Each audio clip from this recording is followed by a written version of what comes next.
দীর্ঘমেয়াদী বিনিয়োগের জন্য বাংলাদেশকে নিয়ে খুবই আশাবাদী বলে জানিয়েছেন মালয়েশিয়া ভিত্তিক প্রতিষ্ঠান আজিয়াটা লিমিটেডের chairman Tan Sri Shahril Rizwan.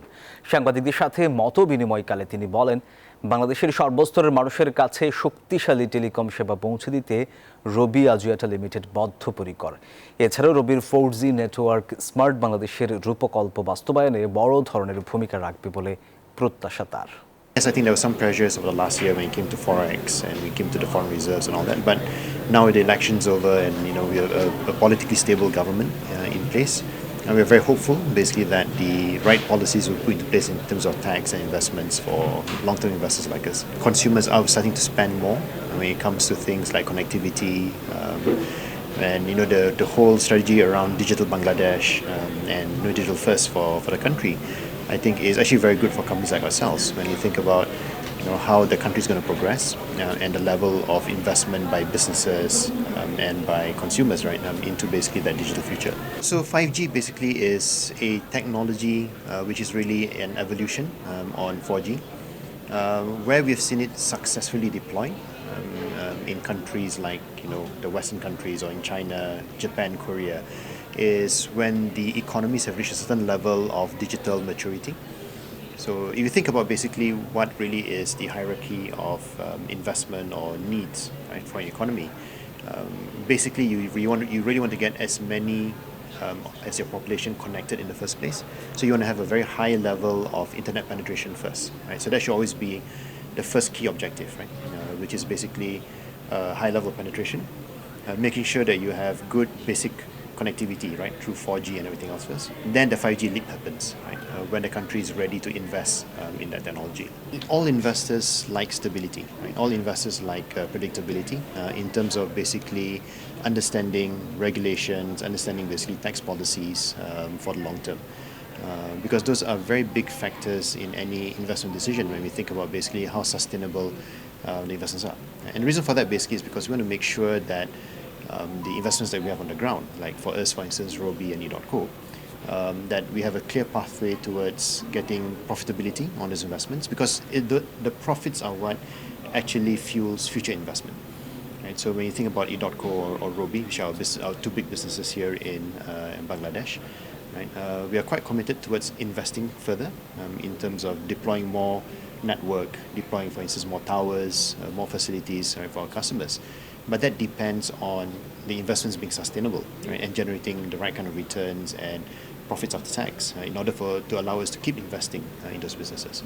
So having, I think, long-term stability and long-term predictability on policies and on tax matters really helps a lot, because that gives the confidence for us to say, yes, we'll keep investing, we're going to keep making sure, right, that in partnership with the government and regulators, we can help to Bangladesh to achieve its goals and its future hand in hand with us.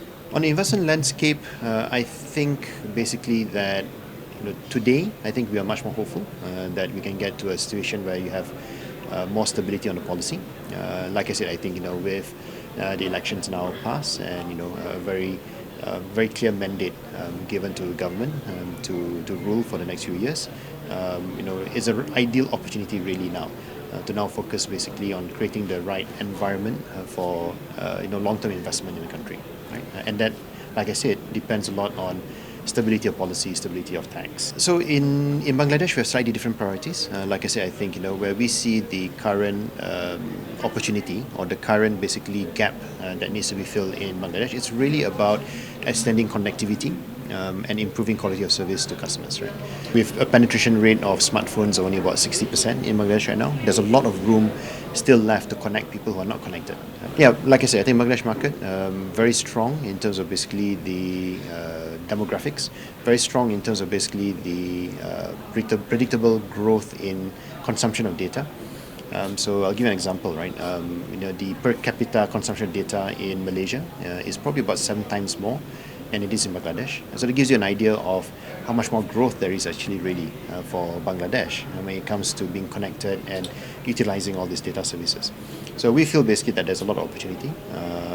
It's really the job of telcos like ourselves and our other competitors in the telco field here to cooperate with government and regulators, have a proper conversation around how to make sure we have long-term investments that can actually bridge the gap for the population. It's hard to compare because every country has very different both political considerations internally, right, and how their own markets have developed, right. So a good example you think about political history and how those countries come about is, for instance, Malaysia. So Malaysia basically went through a very rapid industrialization phase in the 80s and 90s, and it's now moving much more into services and digital. So Malaysia today has probably about a close to 95% internet penetration rate. We are now moving from 4G to 5G because demand, like I said, right, with data consumption per user at 7 times the rate of Bangladesh, right? We need to expand into 5G to provide the right kind of bandwidth and latency for the consumers, right? So if you look at Bangladesh, I think what is happening today with the economy. So whereas previously Bangladesh was very much government manufacturing only, right? That was the biggest thing. But today it's a much more diverse economy. So we think basically that with the right policies in place, the right investments coming in, you can also do the same thing, right? Diversify the economy into more industrialization, more products, and therefore start to accelerate towards that digital pathway as well, right? So really where we think of where Bangladesh today is really on that curve that we think about of digitalization across countries and markets. We don't see it as being too far behind in terms of the growth rate. Right? So in about 10 years' time or so, we think it'll probably be where Malaysia is today in terms of data consumption, in terms of basically utilization of the internet for everyday services and goods. One, I think we already have a very good cooperation with BTRC and basically with the ministry. That cooperation, I think, will hopefully continue because I think that's very, very important, right? Both us as investors and operators and the government and regulators need to be hand in hand in terms of planning that future. Because you want to make sure basically that the right investments come in at the right time for the right reasons, right? So taking 5G in your earlier question as an example, there's no point in investing too early in a futuristic technology that will not benefit so many people, right? Then it becomes very hard basically to get the right kind of returns to sustain that kind of investment. Right? Today, I think if you think about what's really important for Bangladesh as a country and as an economy is trying to get more people connected. Right? Try to develop basically an ecosystem of digital services and goods and products, right, that will actually encourage people to become part of the internet and become part of the digital journey. Right? Because that gives you the right base to then think about what comes next, right? Whether it's 5G, whether basically it is digital banking, digital services. Right? You want to make sure you have as many people as possible connected first, right, before you start moving towards more of these advanced things. But if you look at the journey that's happened across many of the other countries in Asia that we're invested in, that can be very, very fast. Right? As long as the right environment is there in terms of government policies to encourage basically adoption of technology. Tax regimes, I think, as investors, all investors want stability, they want predictability in terms of tax regimes and in terms of basically for their investment planning. And that really helps. I think, countries that we have invested in over the long term, like Malaysia or Singapore, right, have done very well because of that stability and predictability. Right? We know looking, over a 10, 15-year investment period, we know exactly what we're going to get, roughly in terms of, the treatment we're going to get. So that helps a lot in terms of giving confidence to the investors to make sure that they actually, put the money in, and more importantly, reinvest the profits that basically they make here.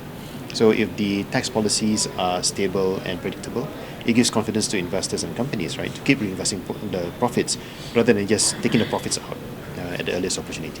I think just like all businesses operating in Bangladesh, we've had to work with the government around those issues. Right? It hasn't stopped us from continuing to invest in our network and continue to invest. So Robi invests close to probably about $500 million a year in terms of network and everything else, and we are more than happy to continue to do so. We were able to do so, and still make payments as required to our suppliers and to our foreign lenders and all that. So I think, yes, there were periods when obviously we had to be in close consultation with the central bank and with the government to make sure we can continue to do so. But to their credit, I think they've been quite accommodative to try and make sure that business continues like normal. So this trip basically is very short. So it's really to spend time with our people here and to talk through the future and the strategy and everything else. Right? I've had the opportunity before in the past to meet up with the government and regulators here, and hopes to do so again maybe the next trip.